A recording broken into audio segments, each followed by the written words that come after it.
दोस्तों, कांतारा फिल्म ने देश भर में अपनी कहानी और प्लॉट के जरिए सबके दिल में ऐसी जगह बनाई जिससे उसके कलेक्शन और क्रिटिक रेटिंग्स ने सभी को हैरान करके रख दिया। इस फिल्म ने हम सभी को एक बेहद ही खास पूजा प्रतिष्ठान भूता कोला के बारे में बताया और इस फिल्म से हमें कोला नृत्य और उसके रिचुअल्स के बारे में भी जानने का मौका मिला। मैंने भूता कोला की हिस्ट्री और उसके प्रमुख दामी गॉड्स देवा पंजोरली और देवा गुलिका के बारे में एक डिटेल से वीडियो बनाई है, आप उसको जाके मेरे चैनल पे देख सकते हैं। अब बहुत लोगों का ये भी मैसेज आया कि ऐसे ही कोला नृत्य की तरह छाऊ नृत्य भी है और उसी से मिलता जुलता ये दोनों कल्चर है। कुछ लोग इन दोनों ही कल्चर को जोड़ करके देख रहे हैं, तो आज हम इस वीडियो में इन दोनों कल्चर के बारे में डिटेल से बात करेंगे और साथ में उसकी एक्सप्लेनेशन और इन दोनों की हिस्ट्री के बारे में भी बात करेंगे। बात करते हैं सबसे पहले छाऊ नृत्य की। छाऊ नृत्य मुख्य रूप से पश्चिम बंगाल, झारखंड और उड़ीसा राज्यों की सीमा से लगे पूर्वी भारत के आदिवासी इलाकों में प्रचलित है। छाऊ के तीन प्रमुख रूप और विशिष्ट शैलियां उन क्षेत्रों से जुड़ी हुई है जहां से वे संबंधित है। पश्चिम बंगाल की पुरुलिया छाऊ, झारखंड के सरायकेला छाऊ और उड़ीसा का मयूरभंज छाऊ, जबकि पुरुलिया और सरायकेला छाऊ नृत्य में मुखौटों का उपयोग किया जाता है। मयूरभंज छाऊ में इसका उपयोग नहीं किया जाता। छाऊ की उत्पत्ति अभी तक स्पष्ट नहीं है और ये शायद कल्चर समय के दायरे में धीरे धीरे कहीं खो सा गया है। यह नृत्य शैली शायद स्वदेशी मार्शल नृत्य रूपों से आई है। नृत्य आंदोलन में नकली युद्ध तकनीक, पक्षियों और जानवरों की चाल,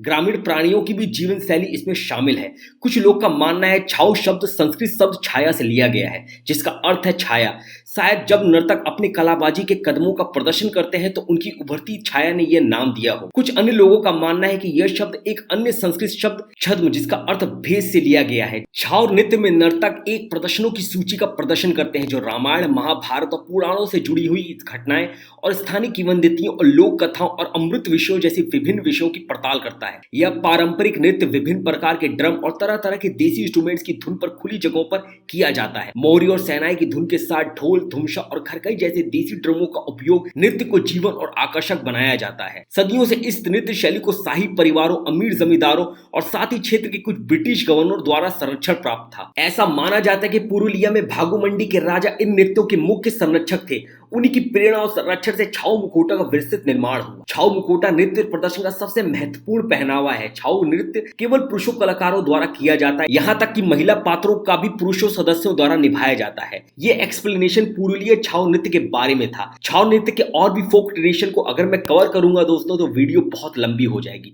अब आपको ये डिटेल जान के समझ में आ गया होगा दोस्तों कि छाऊ नृत्य का डिवाइन और स्पिरिचुअलिटी से कोई खास कनेक्शन नहीं है। छाऊ नृत्य एक ट्रेडिशनल फोक कल्चर है जो झारखंड, वेस्ट बंगाल और उड़ीसा में मूल रूप से आदिवासियों के द्वारा किया जाता है। अब बात करते हैं कोला नृत्य की। तुलुनाडु में भूता आराधना या कहें दैमी गॉड्स की पूजा बहुत लोकप्रिय है। दैमी गॉड्स के लिए ये नेमा या कोला नामक अनुष्ठान किया जाता है। कोला नृत्य एक प्रशिक्षित व्यक्ति द्वारा किया जाता है जिसके बारे में माना जाता है कि वह उस प्रतिष्ठान में परफॉर्म करते करते उसमें कुछ देर के लिए दैवी आत्मा यानी दैमी गॉड्स खुद आ जाते हैं। परफॉर्मर इस रिचुअल को बहुत आक्रामक तरीके से करता है और जमकर नृत्य करता है और बीच बीच में कई अनुष्ठान करता है। इस कलाकार को समुदाय में आदर और सम्मान दिया जाता है और माना जाता है कि भगवान की ओर से वह लोगों की समस्याओं का जवाब देता है। लोग इस अनुष्ठान में ढोल और संगीत, नृत्य और पूजा के साथ साथ अनुष्ठानों को अहम हिस्सा बनाते हैं। माना जाता है कोला परंपरा 700-800 ईसा पूर्व की है जो प्रारंभिक तुलु जनजातियों के आवर्जन के साथ मेल खाती है। हालांकि मंगलोर में भूता कोला की उत्पत्ति अभी तक अज्ञात है,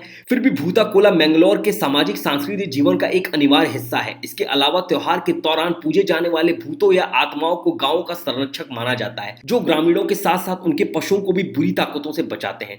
यह देवी प्रथा हर कोई नहीं कर सकता, इसे सिर्फ चुनिंदा शख्स ही करता है जो इस रिचुअल परफॉर्म में पूरा देवी श्रृंगार करता है और परफॉर्म करते करते उसमें देवी आत्मा कब आती है उसे पता नहीं चलता। इस देवी प्रथा में कुछ प्रमुख देवी गॉड्स जैसे चुमांदी, जारंडे, कलुरत्ती, कालाकूड़ा, गुलिगा और पंजुरली देवा का आह्वान किया जाता है। माना यह भी जाता है ये रिचुअल परफॉर्म भगवान भोलेनाथ के स्वरूप भूतनाथ को पूजा जाता है जो एक प्रकार से भूत यानी आत्मा की पूजा मानी जाती है। मंगलोर में भूता कोला एक वार्षिक उत्सव है जो विभिन्न चरणों में होता है। कोला समारोह के दौरान मंगलोर के लोग एक विशिष्ट गीत गाते हैं जिसे पददानस के रूप में जाना जाता है। ये गीत कथात्मक महाकाव्य है जो भूता पंथ की उत्पत्ति और प्रसार को बयां करता है। इस प्रकार जैसा कि स्पष्ट है मंगलोर में भूता कोला ग्रामीण जीवन का एक बहुत ही अहम हिस्सा है। वैसे कोला रिचुअल्स और उसकी ये हिस्ट्री और एक्सप्लेनेशन बहुत बड़ी है। ये रिचुअल हिंदू माइथोलॉजी से आता है तो इस वजह से इसकी और डीप थ्योरी है जिसके लिए अलग से वीडियो बनानी पड़ेगी। वैसे कोला रिचुअल्स और दैमी डेमिगॉड्स की डिटेल वीडियो ऑलरेडी मैंने बना रखी है, आप उसे जरूर देखें। सो दोस्तों, आपको आज की ये जानकारी कैसी लगी प्लीज कमेंट सेक्शन में जरूर बताइएगा, और वीडियो पसंद आया तो वीडियो को लाइक कर दो और साथ में बेल आइकन दबा दे, जिससे आपको मेरे नए वीडियो की जानकारी